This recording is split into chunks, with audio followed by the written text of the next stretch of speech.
Aïe. Oula, le feu ça brûle. Ça me fascine. Au bûcher. Ok. Ding dong, c'est la sorcière. N'importe quoi. C'est l'heure de la rôtisserie. Il est temps de passer au grill si vous avez été vilain ou vilaine. J'irai brûler en enfer avec vous aussi, vu toutes les flammes que je vais cracher dans cette chronique. Et mes flammes, aujourd'hui, vont être crachées sur les groupes Telegram d'extrême droite dont on parle peu.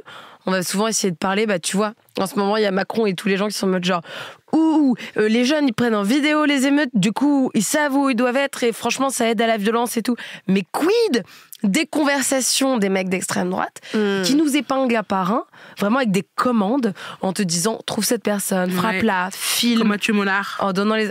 Et voilà, et parce que c'était à lui que je pensais, mais en fait à plein d'autres gens. Donc Mathieu Mollard, pour ceux qui ne connaissent pas ce super journaliste, c'est aussi le rédacteur en chef de Street Press, et il a reçu à son encontre des menaces de la part de personnes d'extrême droite via des canaux Telegram que j'ai lus, où c'est terrible, où ils disent des infos sur comment est-ce qu'il se déplace dans la ville pour le retrouver, quand ils pourront avoir son adresse, elle y sera. Et tu vois, Oshi, c'est ce qui lui était arrivé aussi, la chanteuse qui avait embrassé une autre femme sur scène sur France 2 aux Victoires de la musique en 2020. Et Rokhaya Diallo aussi. Rokhaya Diallo, et je trouve ça hyper terrifiant parce que vous savez quoi, ça pourrait arriver à n'importe laquelle de nous trois. Et que et moi je sais me battre, donc franchement je vous le dis, je vous attends. Moi je sais pas si je peux dire ça, excusez-moi.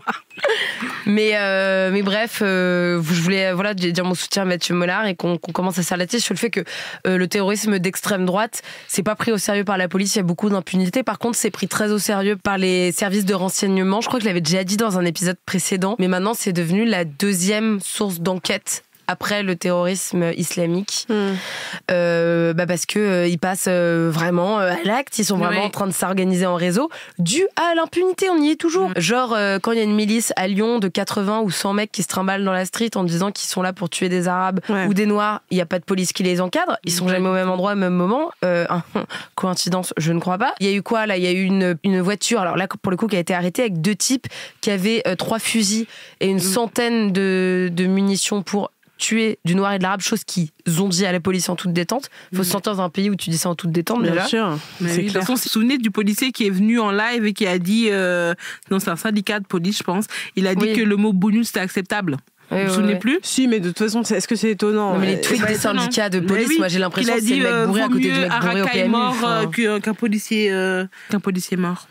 Oui. Non mais je te dis les tweets, enfin vraiment, moi j'ai l'impression que c'est des mecs en fin de festival qui savent pas ce qu'ils disent. Le premier tweet de Alliance, c'est un truc pour hurler sur les parents de racailles. J'étais vraiment en mode genre. Mais dans les premières heures. Ils ont dit bravo aux policiers de la façon de travail. Anyway, voilà, je trouve que ces menaces sont à prendre très au sérieux et qu'il faut les shamer. Et je sais que un des bras armés aussi de ces personnes-là qui passent à l'acte, ce sont les haters qu'on peut connaître sur nos réseaux personnels et qu'il y a toujours ce truc où tu sais la haine rassemble plus que la gentillesse.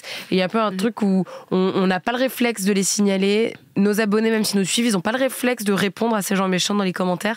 Ce qui fait que du coup, ils paraissent comme un raz-de-marée. Et je sais qu'il nous reste peu de force, mais continuons quand même à contrer ce raz-de-marée. Voilà, pas de vanne pour cette dernière avant l'été. Mais voilà.